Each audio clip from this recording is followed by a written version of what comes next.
ฮัลโหลสบายดีเพื่อนๆนี่ก็จะเป็นบรรยากาศห้องเรียนฝึกพิมพ์ภาษาอังกฤษโดยใช้คีย์บอร์ดไปจากการ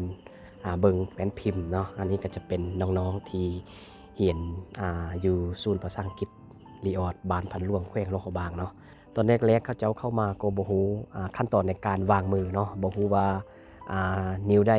เป็นตัวอักษรตัวใดเนาะหลังจากเรียน2 อาทิตย์ผ่านไปเขาเจ้าก็ฮู้ขั้นตอนในการวางมืออย่างถูกต้องเพื่อนๆคนได้มีคอมพิวเตอร์เนาะก็สามารถเรียนรู้โดยตัวเองได้ข้าพเจ้าจะเอาลิงก์เว็บไซต์ปะไว้กองวิดีโอนี้เนาะหลังจากที่เรียนรู้ไประยะได้หนึ่งแล้วถ้าว่ามียังอยากจะสอบถามหรือว่าสนใจเรียนรู้เพิ่มเติมก็ฝากข้อความไว้กองวิดีโอนี้ได้เลยเนาะเรียนคอมพิวเตอร์หรือว่าภาษาอังกฤษอยู่ศูนย์รีออดแมนเฮนฟรีตลอดส่งเรียนเลยเนาะถ้าผู้ใดอยู่โลกบางเนาะหรือว่าใกล้เคียงก็สามารถเข้ามาสอบถามข้อมูลอยู่ที่ศูนย์ภาษาอังกฤษรีออดบ้านพันหลวง